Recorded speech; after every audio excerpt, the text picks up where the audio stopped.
Terima kasih atas kesempatan yang diberikan. Perkenalkan, nama saya Claudius Senduk dari kelas 4 M4, jurusan Administrasi Bisnis, Prodi Manajemen Bisnis, kuliah Politeknik Negeri Manado. Pada saat ini saya akan menjelaskan tentang persiapan-persiapan yang harus dilakukan dalam negosiasi, bagaimana pelaksanaan negosiasi, bagaimana menutup negosiasi, bagaimana menangani keluhan dalam negosiasi, dan yang terakhir, strategi negosiasi yang harus dilakukan dalam negosiasi.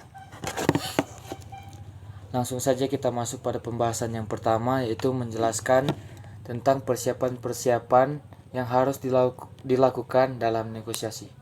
Tapi sebelum itu kita harus mengetahui dulu apa itu negosiasi.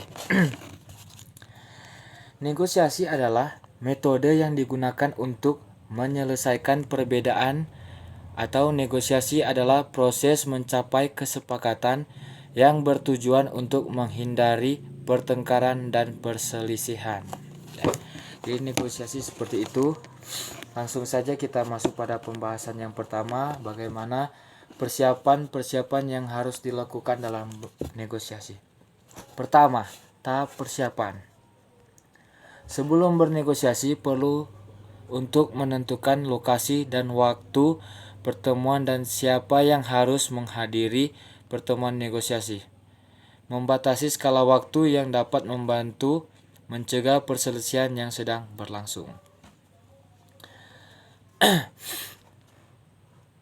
Persiapan kedua yaitu tahap diskusi.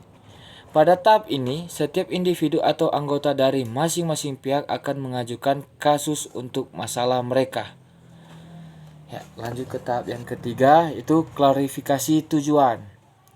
Tujuan, kepentingan, dan perspektif kedua pihak yang berselisih yang telah dibahas bersama perlu diklarifikasi sehingga dimungkinkan untuk membangun landasan bersama. Dalam artinya orang bikin klarifikasi supaya tompi tujuan bisa tercapai. Tahap keempat, bernegosiasi bertuju pada hasil yang memenangkan atau win-win. Tahap ini berfokus pada apa yang disebut sebagai hasil atau win-win, di mana kedua belah pihak merasa telah memperoleh sesuatu yang positif melalui proses negosiasi, dan kedua belah pihak juga merasa bahwa sudut pandang mereka telah dipertimbangkan. Hasil menang-menang biasanya merupakan hasil terbaik, meskipun ini tidak selalu terjadi atau tidak selalu memungkinkan. Win-win harus menjadi tujuan akhir dari proses negosiasi. Kita masuk pada tahap yang selanjutnya, yaitu tahap perjanjian. Kesepakatan dapat dicapai setelah pemahaman tentang sudut pandang dan kepentingan kedua belah pihak telah dipertimbangkan. Sangat penting bagi setiap orang yang terlibat untuk tetap berpikir terbuka untuk mencapai solusi yang dapat diterima oleh mereka yang memiliki perbedaan. Tahap terakhir yaitu melaksanakan tindakan dari hasil perjanjian. Dari perjanjian yang disepakati, tindakan harus diambil untuk mengimplementasikan keputusan perjanjian. Itu dari beberapa persiapan yang harus dilakukan dalam bernegosiasi. Kita masuk pada pembahasan yang berikut, yaitu pembahasan tentang pelaksanaan negosiasi. Pelaksanaan negosiasi itu bertujuan atau ada beberapa hal. Yang pertama, persiapan yang harus dilakukan sebelum bernegosiasi. Kedua, menciptakan suasana yang menyenangkan saat bernegosiasi. Ketiga, cara menyampaikan usulan tawaran dalam negosiasi. Dan keempat, cara menanggapi usulan tawaran dalam negosiasi. Kelima, cara menghadapi siasat dalam bernegosiasi. Keenam, melemahkan posisi pihak lawan dalam negosiasi. Itu dari pelaksanaan dari pengertian dari pelaksanaan negosiasi. Dan kita masuk ke tahap berikut, maksudnya penjelasan berikut tentang bagaimana menutup negosiasi. Menutup negosiasi adalah proses tawar-menawar yang rumit dengan masing-masing pihak membuat konsesi untuk mencapai persetujuan. Dalam hal ini, menutup negosiasi ada beberapa cara. Pertama, membuat koneksi yang dapat diterima semua pihak, mengajukan dan menerima konsesi yang bisa membantu mencapai kesepakatan tanpa merugikan posisi pihak sendiri. Kedua, menangani perbedaan antara semua pihak, membuat persetujuan antar semua pihak yang terlibat untuk mencari jalan tengah agar tercapai kesepakatan. Ketiga, menawarkan kepada lawan satu pilihan dari dua alternatif, mendorong lawan untuk melangkah maju dengan menawarkan dua pilihan. Keempat, menawarkan intensif atau sanksi baru, memberikan tekanan pada pihak lawan dengan menawarkan intensif atau sanksi baru. Kelima, membawa ide atau fakta baru pada tahap lanjut, atau membawa ide baru ke meja perundingan untuk membuka diskusi yang bisa membawa kesepakatan. Keenam, mengusulkan penundaan bila terjadi kemacetan atau ada halangan. Penundaan memberikan waktu kepada masing-masing pihak untuk melakukan negosiasi. Dengan menutup negosiasi, yang berarti menutup deal. Jika segala sesuatu telah diperdagangkan secara sukses, maka itu harus menutup dengan deal. Beberapa teknik penutupan yaitu sebagai berikut.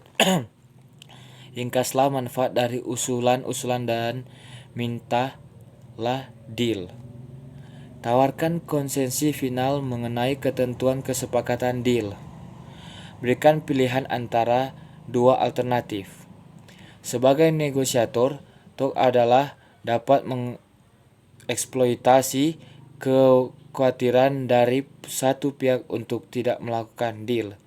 Sebagai negosiator pushover, Anda dapat selalu meminta-minta, tetapi siapa yang dapat mengatakan hal ini akan berhasil atau tidak. Kita masuk ke tahap selanjutnya.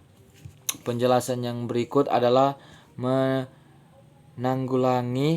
keluhan dalam negosiasi. Pertama, mengidentifikasi keluhan. Kedua, menyusun keluhan pelanggan. Ketiga, sikap menangani keluhan.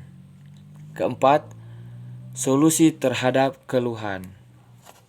Dari beberapa hal yang saya bilang tadi, itu adalah untuk menangani keluhan. Bagaimana kita bisa menangani keluhan dari pelanggan. Kita masuk kepada tahap penjelasan yang terakhir, yaitu bagaimana strategi negosiasi.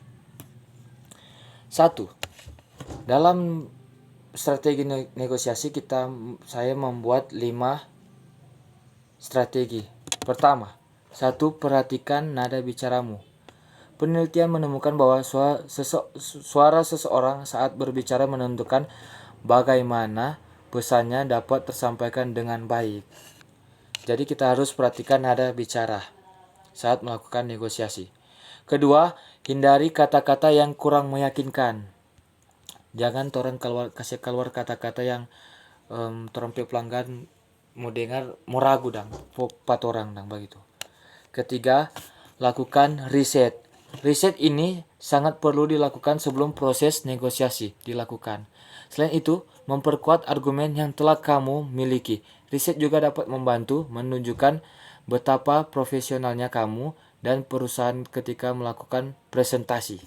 Itu gunanya melakukan riset.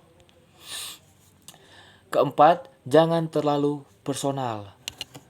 Ketika si calon klien mulai menunjukkan rasa ketidaktertarikan, maka kamu harus hati-hati dalam menanggapinya. Jadi orang jangan terlalu personal. Dan yang terakhir, perhatikan bahasa tubuh. Tompe bahasa tubuh saat berbicara, baik secara sadar maupun tidak. Pasti ada beberapa bagian tubuh yang mengikuti pergerakan saat kamu berbicara. Jadi di saat orang mau berbicara, orang harus perhatikan trompe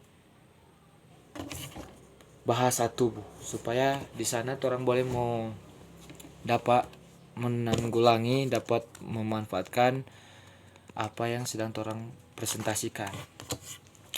Sekian dari penjelasan saya. Terima kasih atas kesempatan yang diberikan. Selamat siang.